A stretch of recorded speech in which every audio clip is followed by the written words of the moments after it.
Meanwhile, South Korea's foreign minister has been continuing his diplomatic efforts in Germany. He sat down for much-needed conversation sessions with his counterparts from China and Russia, as both countries have been voicing opposition to Seoul's THAAD decision. Minji shares with us what was discussed on the sidelines of the Munich Security Conference. The deployment of the U.S. missile defense system THAAD to the Korean peninsula has been a hot topic at the Munich Security Conference during South Korea's bilateral meetings with China and Russia. In his 30-minute discussion with Chinese Foreign Minister Wang on the sidelines of the conference, Seoul's Foreign Minister Byung-se for the first time requested that Beijing stop its apparent retaliation against Seoul's decision to deploy the THAAD battery. I requested that China take appropriate measures in its recent regulatory moves in the economic and cultural sectors, personnel exchanges, and even in the arts.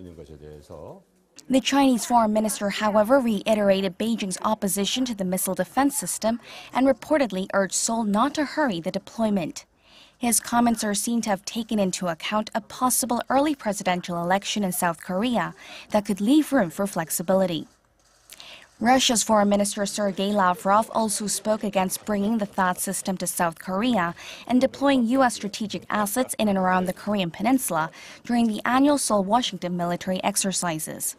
Minister Yoon, for his part, emphasized that North Korea is in the final stages of nuclear armament and that the THAAD is a defensive measure against the North's provocations, not targeting Russia or any country.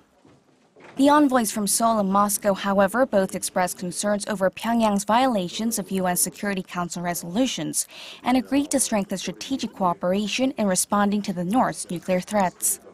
Reflecting the gravity of that threat, delegates in Munich held a session covering security on the Korean peninsula for the first time in the conference's 53-year history.